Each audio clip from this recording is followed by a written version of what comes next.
마태복음 11장 1절부터 15절까지의 말씀. 본문이 조금 길지만 우리 같이 교독하는 방법으로 하나님 말씀을 봉독합니다. 예수께서 12 제자에게 명하시기를 마치시고 이에 그들의 여러 동네에서 가르치심에 전도하시려고 거기를 떠나 가시니라.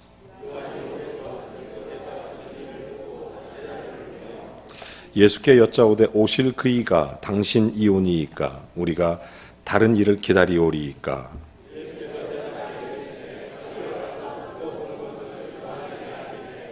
맹인이 보며 또 못 걷는 사람이 걸으며 나병 환자가 깨끗함을 받으며 못 듣는 자가 들으며 죽은 자가 살아나며 가난한 자에게 복음이 전파된다 하라.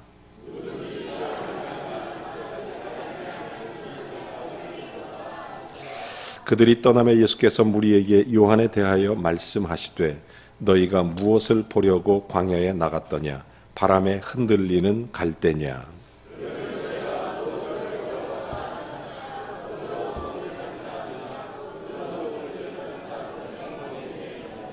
그러면 너희가 어찌하여 나갔더냐? 선지자를 보기 위함이었더냐? 옳다. 내가 너희에게 이르노니 선지자보다 더 나은 자니라.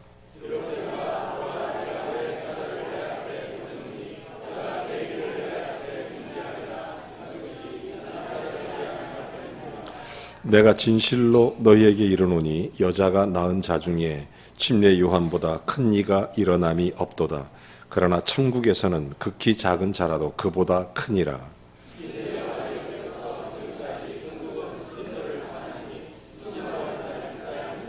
모든 선지자와 율법이 예언한 것은 요한까지니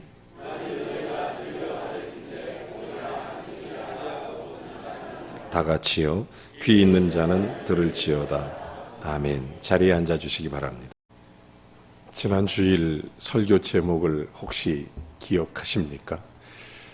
지난 주일 설교 제목은 상한 갈대를 꺾지 않으시며 라는 설교를 여러분에게 함께 나누었습니다.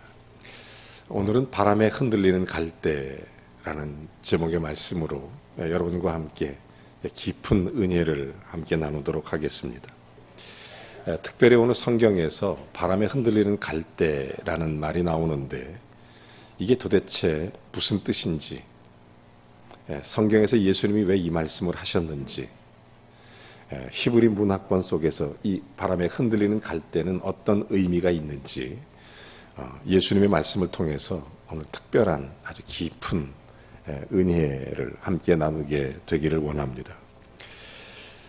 오늘 본문의 내용은 침례 요한이 감옥에 갇혀 있는 상황, 그 배경 속에서 나오고 있는 그런 상황입니다. 그런 문제의 장면. 제가 잠깐 이 침례 요한을 좀 소개하겠습니다. 이분은 예수님이 육신을 입고 이 땅에 메시아로 오시기 6개월 전에 예수님을 예비하기 위해서 하나님께서 미리 선지자로 예비한 사람이 바로 침례 요한입니다. 예수님보다 6개월 먼저 태어난 그런 사람입니다. 그의 아버지는 제사장 사가랴였고 그의 어머니는 엘리사벳이었습니다. 둘 다 아주 신실한 주님의 일꾼으로 참 믿음의 명문가에서 태어난 이 사람이 바로 요한입니다. 근데 이 사람은 일찍부터 광야로 나갔습니다.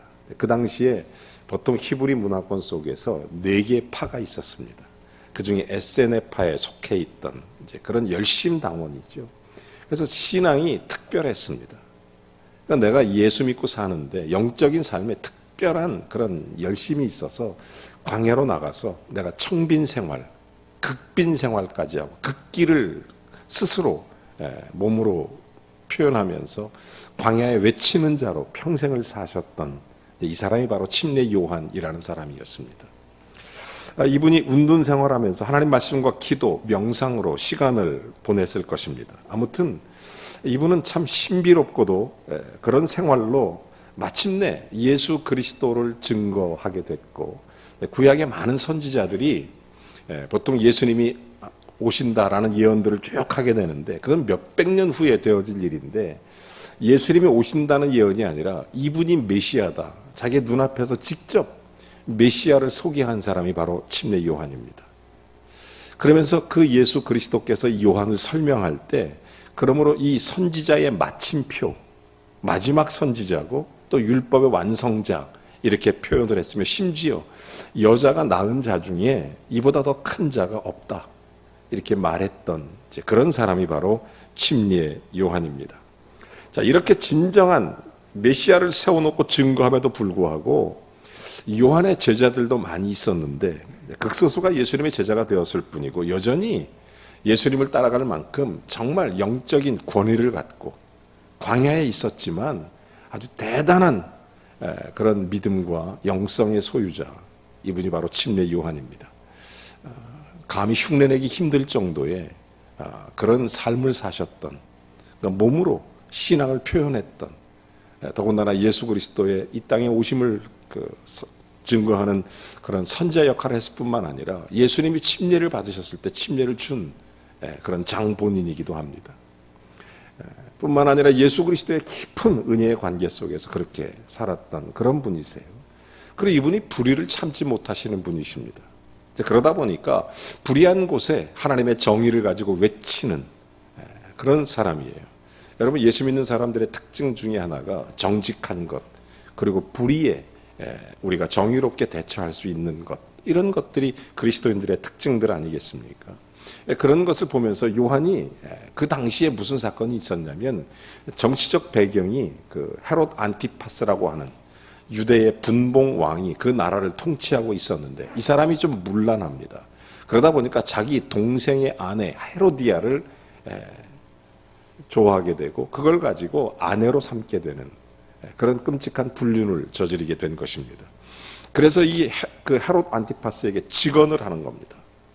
어떻게 왕이 돼서 그럴 수가 있느냐. 그렇게 막 직언을 하고 막 그렇게 하나님 말씀을 선포하고 그러니까 이 헤롯이 부담스럽고 그 사람이 괜히 정적 같고 힘들어요. 더군다나 이 사람을 따르는 무리가 굉장히 많습니다. 광야에서 굉장히 따르는 무리가 많다 보니까 그래서 이 사람을 제거하고자 이 사람을 지금 감옥에 가두게 된 것입니다. 자, 이런 배경을 가지고 오늘 성경 말씀이 기록되어 있다는 것을 여러분이 먼저 염두에 두시면서 이 말씀을 보시면 잘 아실 수 있습니다. 자, 지금 감옥에 갇힌 몸이 돼서 감옥에서 세월을 보내고 있습니다. 자, 이런 처지에서 상당한 시간이 흐르고 지금 이럴 때 마음에 고통이 생긴 것입니다. 내가 하나님의 선한 일을 위해서, 하나님 나라 복음을 위해서, 이 땅 끝까지 하나님의 영광을 위해서 자기는 정말 광야에서 메뚜기와 석척을 먹으며 약대 토롯을 입고 옷 한 벌로 1년 내내 견디면서 그렇게 진짜 그런 모습으로 그렇게 살아가는데 내가 무슨 잘못이 있어서 바른 말 했다고 감옥 가서 이렇게 지금 상당한 세월을 보내고 시간을 보내고 있다 보니까 자기 스스로에게 영적인 많은 마음의 아픔이 있었을 것입니다. 그래서 참고 견디다 못해서 요한을 따르는 제자들 몇 명을 부릅니다. 그리고 그 불러서 이렇게 얘기하는 겁니다. 너희들이 가서 예수님께 이런 질문을 좀 해봐라. 이런 질문을 해라. 이런 질문의 내용이 바로 3절입니다. 오늘 본문 3절. 자, 요한이 예수께 여짜오되 오실 그이가 당신입니까? 아니면 다른 사람을 기다려야 됩니까? 이렇게 질문을 하고 있는 것입니다.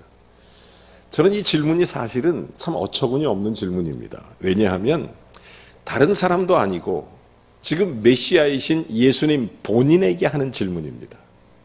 우리식으로 표현하면 아들이 아버지에게 당신이 아버지가 맞습니까? 이런 질문입니다.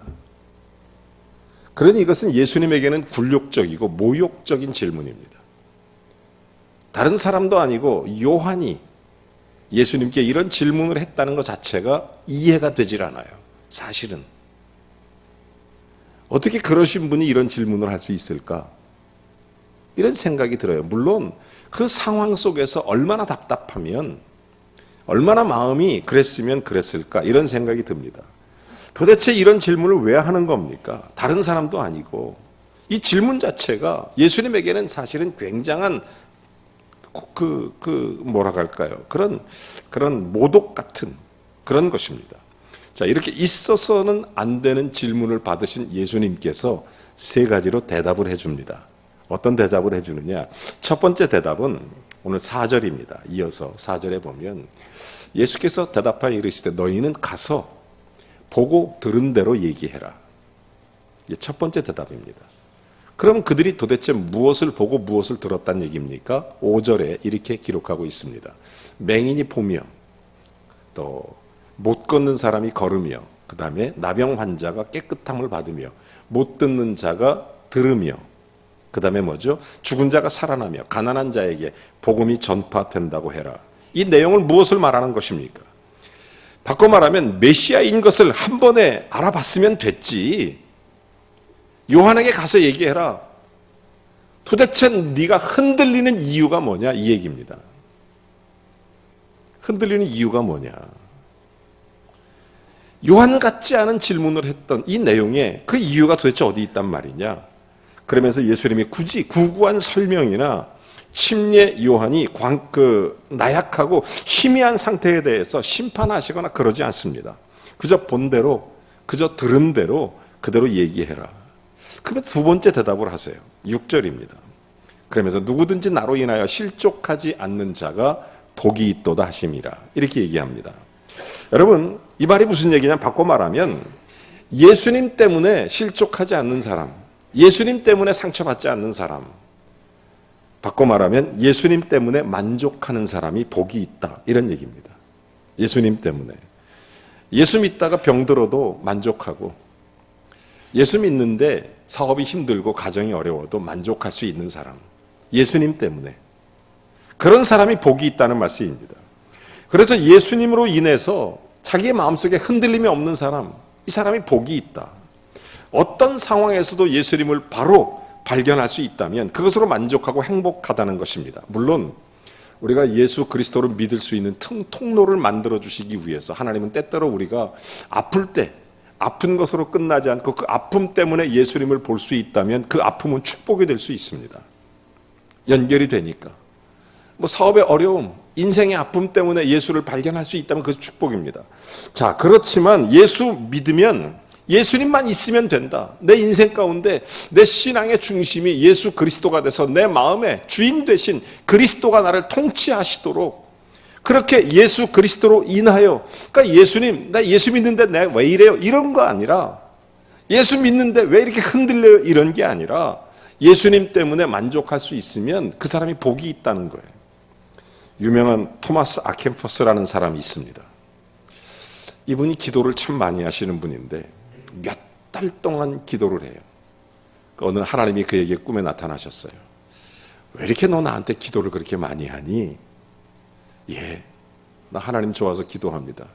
그랬더니 하나님이 이 사람에게 얘기하는 거예요. 내가 너한테 무엇을 해줄까? 하나님이. 여러분, 그보다 더 좋은 대답이 어디 있습니까?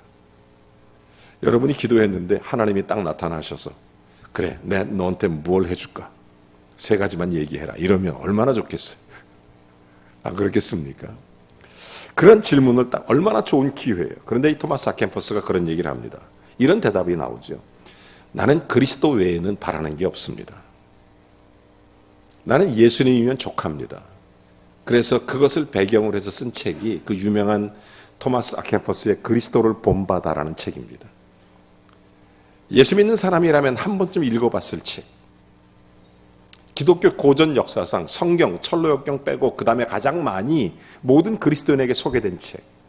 토마스 아켄퍼스의 그리스도를 본받아라는 책의 내용입니다. 여러분, 오직 그리스도를 얻고 싶고 오직 그리스도만 닮고 싶고 오직 그리스도 한 분만으로 만족해하는 사람, 바로 그런 사람을 지금 보시면서 예수님께서는 나로 인하여 실족하지 않은 사람은 복이 있다, 이 얘기를 하는 겁니다. 나를 인해서 어떤 지경에 처해도 예수 믿지만 어떤 어려움이 있어도 흔들리지 않고 나로 인하여 실족하지 않는 사람은 복이 있다, 이 말씀을 하시는 것입니다. 침례 요한 지금 흔들리고 있습니다. 그래, 너는 나로 인하여 흔들리고 있구나, 이 얘기입니다. 만족하지 못하는구나. 감옥 밖에 있을 때는 예수님 만났을 때 나는 이분의 신들매도 감당치 못하겠노라, 이렇게 말했던 요한입니다. 예수님 만났을 때 나는 그를 향해서 그는 흥하여야 하겠고 나는 망하여야 하리라, 이렇게 말했던 요한. 그렇게 예수 그리스도 한 분만으로 만족했던 요한이 지금 감옥에 오랜 시간을 보내면서 지금 흔들리고 있는 거예요. 흔들리고 있는 거예요. 이제 요한이 제자들에게 그래서 보내서 질문을 했던 거예요. 오실 그이가 당신이 맞습니까? 아니면 다른 사람을 기다려야 됩니까? 그래서 예수님은 세 번째 대답을 하십니다. 오늘 7절에 보니까 무엇을 보려고 광야에 나갔더냐? 바람에 흔들리는 갈대냐? 그 얘기를 하는 겁니다. 이 말씀은 지금 요한의 제자들을 보낸 다음에 요한에 대해서 얘기하는 겁니다. 요한아, 너 지금 무엇을 보려고 나갔느냐? 그 얘기하는 겁니다. 여기서 말하고 있는 흔들리는 갈대, 부드러운 옷 입은 자, 이 말씀은 그 대상이 바로 그 요한, 그리고 그를 중심으로 한 사람들입니다. 그래서 예수님께서 바람에 흔들리는 갈대냐라고 물어보시는 거예요. 이 갈대라는 것은 지난주에도 잠깐 언급했지만 요단강이나 물 있는 곳에는 얼마든지 어디든지 풍성한 잎도 많고 생명력도 좋고 뿌리도 있고, 물론 뿌리는 약하지만 길이가 3m, 4m씩 자라나고 흔하게 볼 수 있는 그런 것입니다. 하여간 근데 이 문제가 뭐냐면 이것이 좀 약해서 바람만 불면 쌕쌕 소리 내면서 흔들린다는 것입니다. 자, 그렇다면 이제 갈대라고 하는 말이 도대체 무슨 의미입니까? 예수님이 왜 이런 말씀을 하실까요? 예수님이. 여러분, 가늘면서도 높이 자란 갈대, 이 두 가지 특징이 있습니다. 하나는 잘 부러진다는 거고, 또 하나는 쉽게 흔들린다는 점입니다. 그래서 이리 바람 불면 이리 흔들리고, 저리 바람 불면 저리 흔들리고, 그러다 태풍이라도 한번 지나가면 다 넘어지고 사라지고, 이런 약한 자를 가리켜서 갈대 같다, 이런 얘기를 하는 것입니다. 그런데 여기서 우리가 기억하고 지나가야 될 것은, 여러분, 약하다고 하는 거하고 악하다고 하는 거하고 다른 문제입니다. 예를 들어서 베드로가 예수님을 부인한 적이 있습니다. 그것은 베드로가 악해서가 아니라 베드로가 약해서 그런 겁니다. 바람같이, 갈대같이 약해서. 그래서 부인하게 된 것입니다.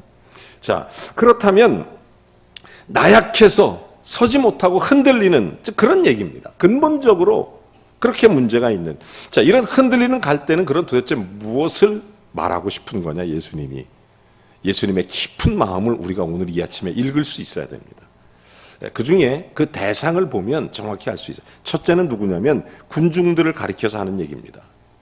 우리가 7절 말씀을 읽었지만 많은 사람들이 자기 주관이나 확실한 신앙이 없이 광야에 요한이 있다 그러니까 쭉 갈대처럼 이쪽으로 쑥 갔다가, 아니 또 광야에서 예수님이 오셨다니까 이쪽으로 쑥 갔다가, 왔다리 갔다리 왔다리 갔다리, 다른 사람이 간다니까 그리 갔다가, 오늘은 예수님 따라 이곳에 왔다가, 침례 요한이 감옥에 딱 갇히고 보니까 모르겠다고 돌아서는 제자들이나, 나는 잘 모르겠다고 지금 예수님 앞에 와서 그런 군중들을 보면서 마치 물거품 같은 흔들리는 갈대와 같다는 것입니다. 흔들리는 갈대와 같다. 또 한 가지는 침례 요한의 제자들을 두고 생각할 수 있습니다. 지금 침례 요한의 제자들의 마음이 흔들리고 있어요. 자, 예수님 감옥에 있습니다. 그러다 보니까, 자, 침례 요한이 감옥에 있어요.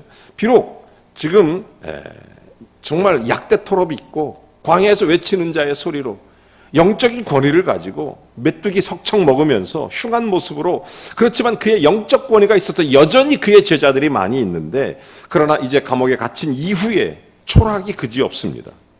자, 이 정도 되었다면 무슨 능력이 좀 나타나서, 옥문이라도 착 열리고 무슨 능력이 좀 나타나서 속수무책으로 세월 가고 있는 이런 상황에서 요한이 갈등하고 고민하는 거예요.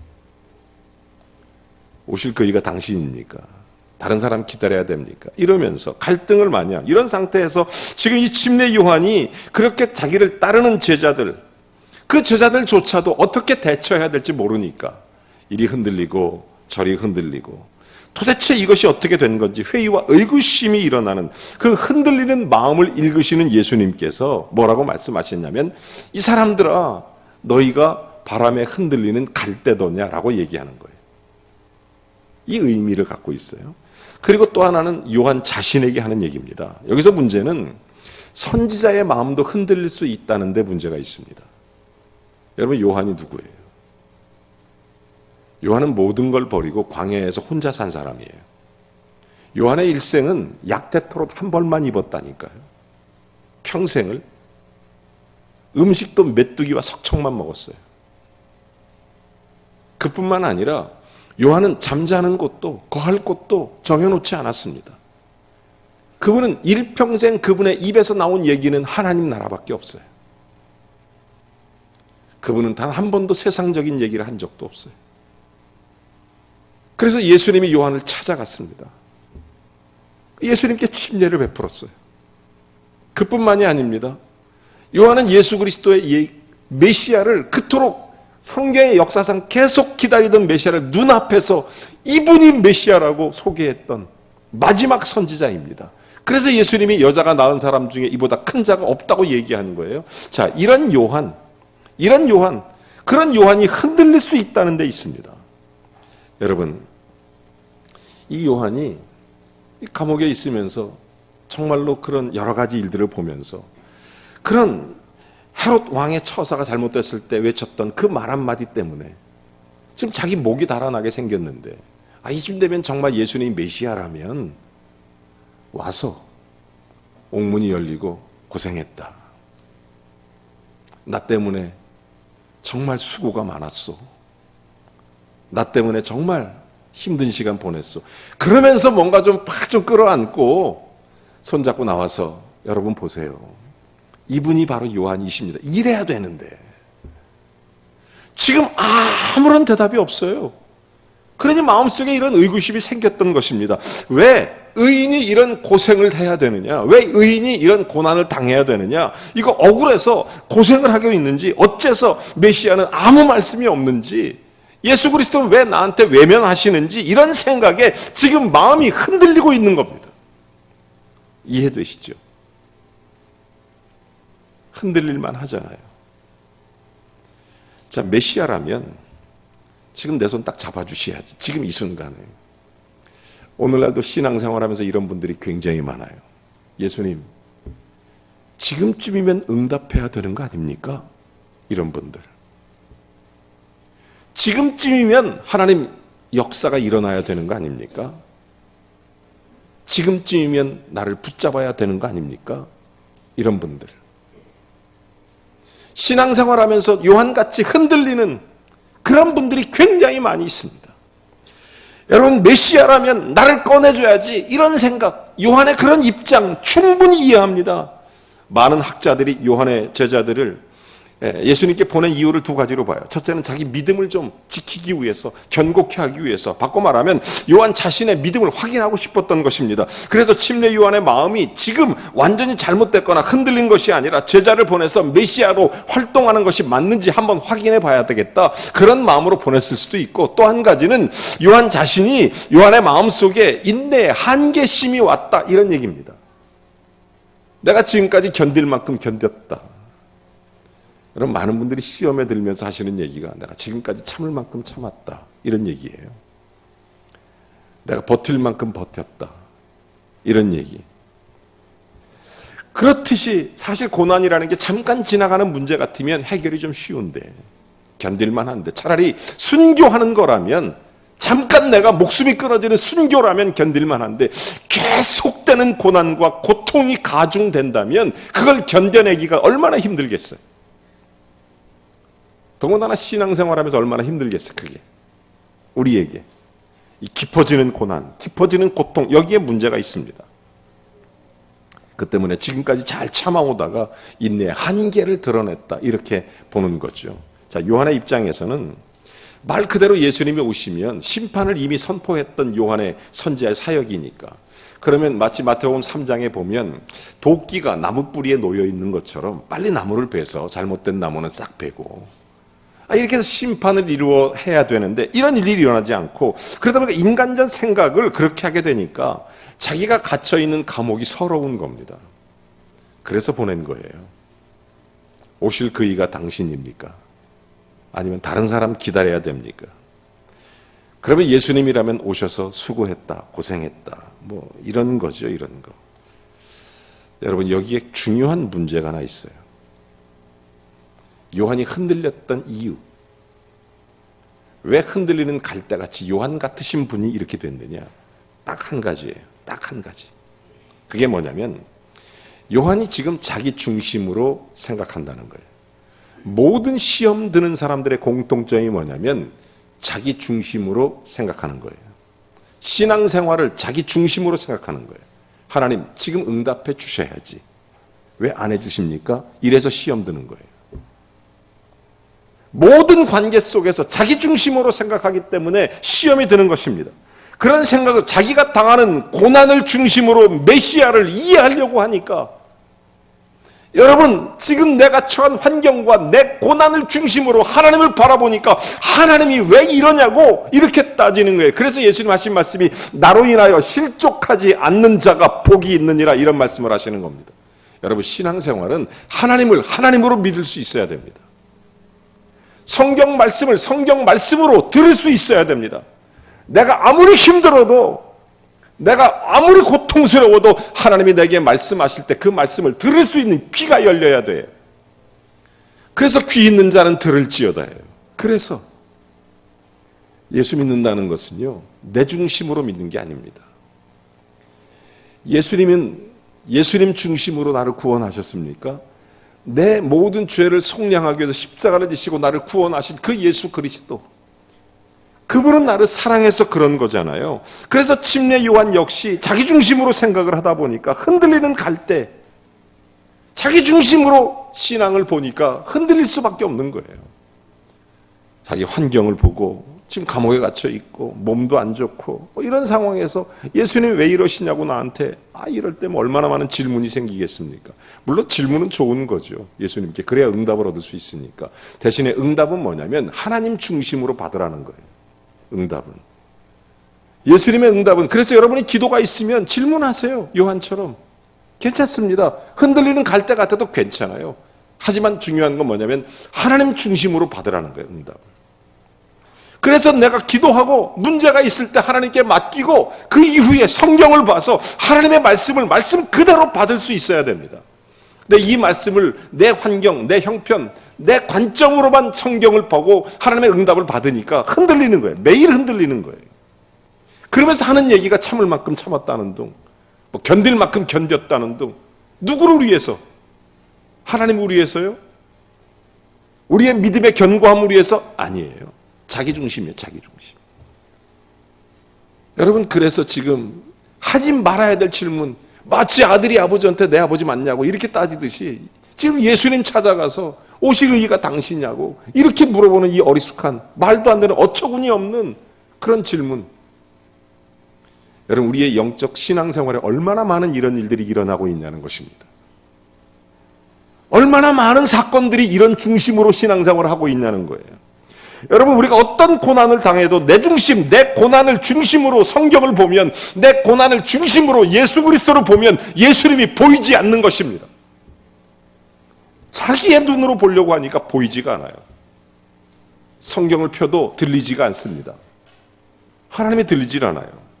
어디까지나 성경은 성경대로 하나님 말씀으로 들을 수 있어야 돼요.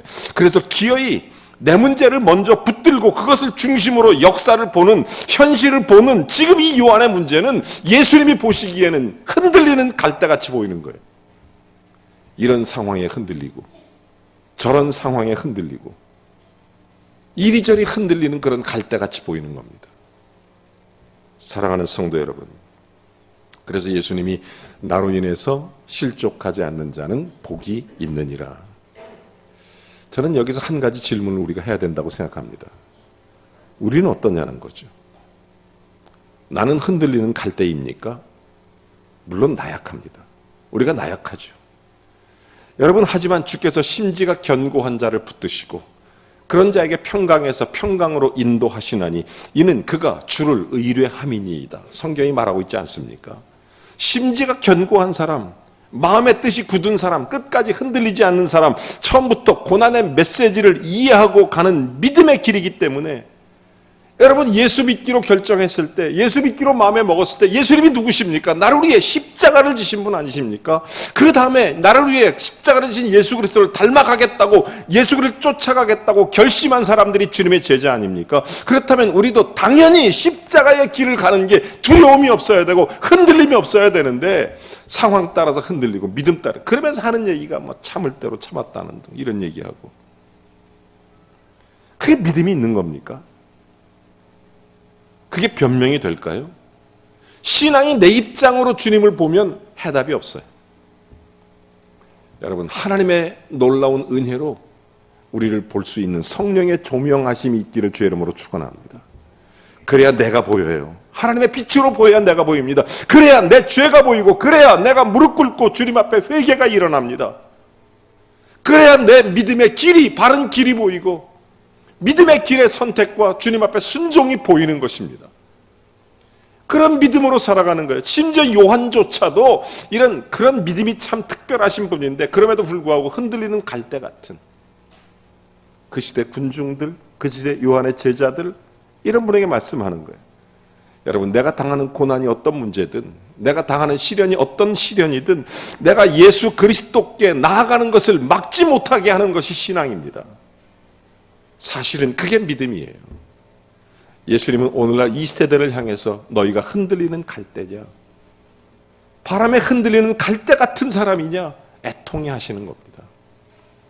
여러분, 우리가 정말로 예수 그리스도로 충만해지는, 내 안에 그리스도 한 분만으로 만족하는, 어떤 일이 있어도 나는 예수님 때문에, 예수 믿기 때문에, 예수 그리스도의 은혜 때문에 그렇게 다시 일어나고 다시 하나님께 영광 돌리고, 그렇게 그 믿음으로 나아가는 저와 여러분이 되기를 주님의 이름으로 축원합니다.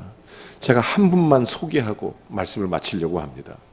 이분은 독일 분이신데 미국으로 건너가서 교수 생활도 하시고 정말로 젊은 나이에 독일의 고백교회를 세웠어요.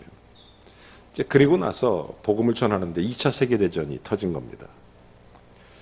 죽을 고비도 여러 번 넘기고, 그렇지만 나치 독일에 항거해요. 목사님이신데, 그래서 특별히 히틀러를 제거하는 히틀러 사살 비밀 조직단에 가입을 해요, 이 목사님이. 그래서 그런 활동하다 붙잡히고 감옥에 갑니다. 요한처럼 자기가 의로운 일을 하려고 했는데 왜 나에게 고난을 당하는지 힘든 시간을 보내요. 너무너무 고통스러운 고문도 받습니다. 그랬던 그가 1944년 성탄절에 아직 결혼도 못했는데 자기 사랑하는 약혼녀에게 편지를 써요. 내가 이제 죽을 것 같다. 하지만 나는 이곳에서 이 상황이 나를 흔들지는 못한다. 어떤 일이 있어도 나는 주님의 능력이 나를 붙들어 주신다. 이렇게 간증을 합니다. 그리고 마지막 시를 써요. 마지막 시. 여러분도 한두 번쯤은 다 들어봤을 그런 시의 내용입니다. 주 선한 능력으로 나를 안으시네. 그 크신 팔로 날 붙드시네. 이 시를 쓰고 그 독일의 작곡가인 지그프리트 피에츠라는 분이 곡을 만들어서 찬양을 하나 만듭니다. 찬송가에 기록되기도 하고 교과서에 기록되는 아주 유명한 독일의 이 시대 최고의 지성이고 영성을 소유했던 디트리트 본 회퍼의 이야기입니다. 영상으로 잠깐만 만나보시겠습니다.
흔들리지 않고 어떤 상황에도 예수 그리스도 한 분으로 만족하며 어떤 상황에도 주님을 중심으로 모시고 주님이 나와 함께 하신다, 주님이 나를 붙들어 주신다.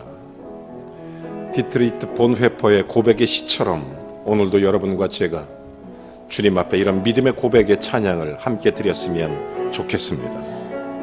말씀을 생각하시면서 찬양합니다. 주 선한 능력으로 하시네, 드신 팔로 날 붙드시네. 절망 속에도 흔들리지 않고 사랑하는 주 얼굴 구하리. 선한 능력으로 일어서리. 만 의지하리 믿음으로. 우리 고대한에 주 오실 그날 영광의 새날을 맞이하리. 이전의 괴로움 날에 워싸고 고난의 길을 걷는다 해도 주님께 맡긴 우리 영혼 내 승리의 날을 맞으리. 선한 능력으로 일어서리. 주님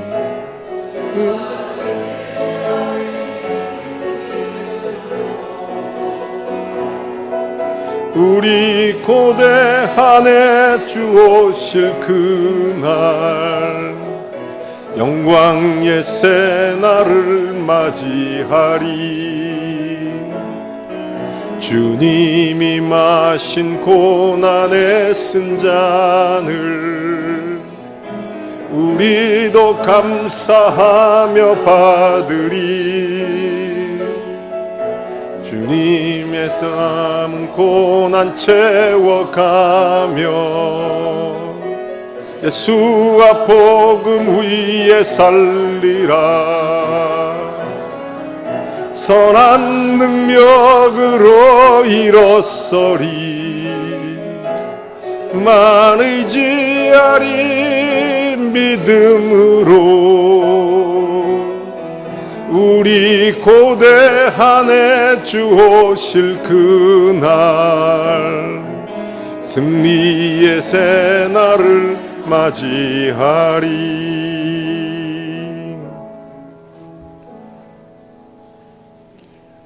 우리의 신앙생활에서, 우리의 가정생활에서, 우리의 인생에서 여러분은 무엇 때문에 흔들리십니까?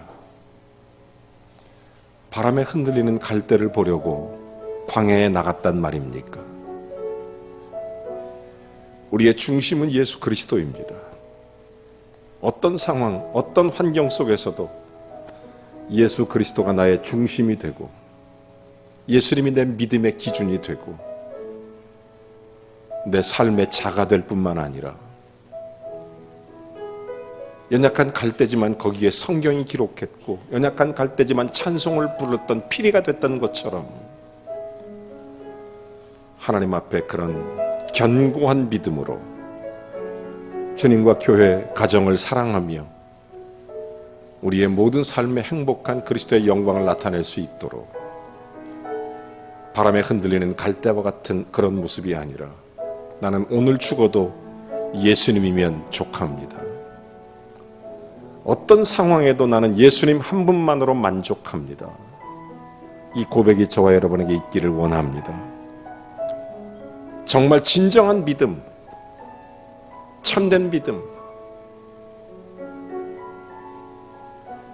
할 만큼 했다느니 견딜 만큼 견뎠다느니 이런 비겁한 변명이 아니라 하나님 앞에서 나는 예수 그리스도 한 분만으로 족합니다. 나는 주님으로 만족합니다. 이 믿음, 주님 언제나 주님을 바라보며 승리케 하옵소서. 우리 잠시 조용히 결단의 기도를 했으면 좋겠습니다. 내 평생 사는 동안 믿음의 주요 온전케 하신 예수를 바라보며 나아가길 원합니다. 흔들림 없이 표대를 향하여 내 인생에 오직 그리스도의 영광이 드러날 수 있기를 원하고, 내 삶에 그리스도의 복음이 증거되기를 원합니다. 힘들다고 포기하고 어렵다고 주저앉고 바람 분다고 이리저리 쏠려가는 그런 연약한 믿음이 아니라, 오직 예수 그리스도가, 예수님만이 나의 믿음의 전부이며 예수님만이 나의 신앙의 고백임을 주님 앞에 선포하며, 여러분 믿음으로 나아가는 하나님의 자녀가 되기를 원합니다. 하나님 아버지, 오늘 이 아침에 우리를 붙들어 주시고, 오늘 이 아침에 온전히 그리스도 예수의 영광을 향하여 믿음의 길을 걸어가는 하나님의 사람들로 살게 해주셔서 착하고 충성된 종이라 칭찬받는 하나님의 종들로 승리케 하옵소서. 하나님 아버지, 요한의 그 간략하고 어려운 환경과 상황 속에서 그의 입장을 우리가 충분히 이해하지만, 예수님께서 애통해 하시는 대답을 들으며 이 말씀을 기록한 주님의 의도, 주님의 마음, 주님의 생각을 읽을 수 있는 우리들이 되게 해주셔서 언제나 주님 붙잡고 승리하게 하옵소서.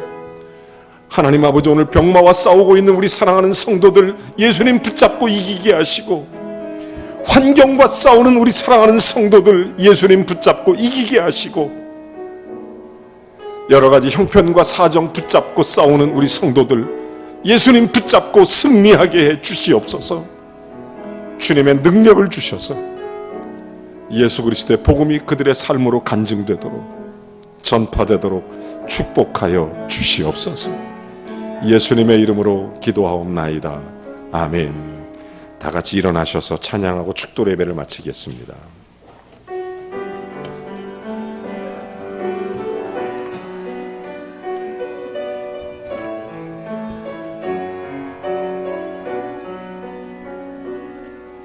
너의 가는 길에 주의 평강 있으리. 평강의 왕 함께 가시니 너의 걸음 주 인도하시리. 그의 강한 손 너를 이끄시리. 너의 가는 길에 주의 축복 있으리. 영광의 주 함께 가시니 내가 밟는 모든 땅 주님 다스리리. 너의 길 예비케 되리. 주님 나라 위하여, 주님 나라 위하여 길 떠나는 나의 형제여,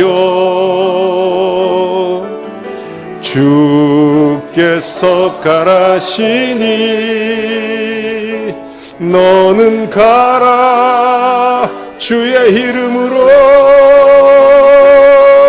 거칠은 광야 위에 꽃은 피어나고 세상은 내 안에서 주님의 영광 보리라. 강하고 담대하라. 세상 이기신 주늘 함께 너와 동행하시며 내게 새 힘을 주시. 주님 나라 위하여, 주님 나라 위하여 한 주간도 승리하시기 바랍니다. 예수님과 함께 이겨내십시오. 흔들리는 갈대같이 우리가 어떤 환경 속에서 흔들리는 사람들이 아닙니다. 예수님 그분 붙잡고 승리하십시오. 어떤 상황, 어떤 환경에서도 여러분 이번 주간에 예수님 붙잡고 승리하십시오. 어떤 재난 가운데서도 예수님 붙잡고 승리하십시오. 담대하게 세상에 나가서 예수님과 함께 승리하시는 믿음의 사람이 되십시오. 내상 이기신 주 늘 함께 너와 동행하시며 내게 새 힘을 주시리. 이제는 우리 주 예수 그리스도의 은혜와 하나님 아버지의 극진하신 사랑과 성령의 교통내주 충만하심이 그리스도의 선한 싸움을 싸우며 흔들림 없이 그리스도와 함께 믿음으로 주님 붙잡고 걷는 걸음걸음마다 주님의 권능이 더해져 하나님의 영광과 하나님의 놀라운 역사가 저들의 삶과 가정, 사업 그리고 모든 일터 속에 펼쳐지기를 우리 구주 예수 그리스도의 이름으로 간절히 축원하옵나이다. 아멘.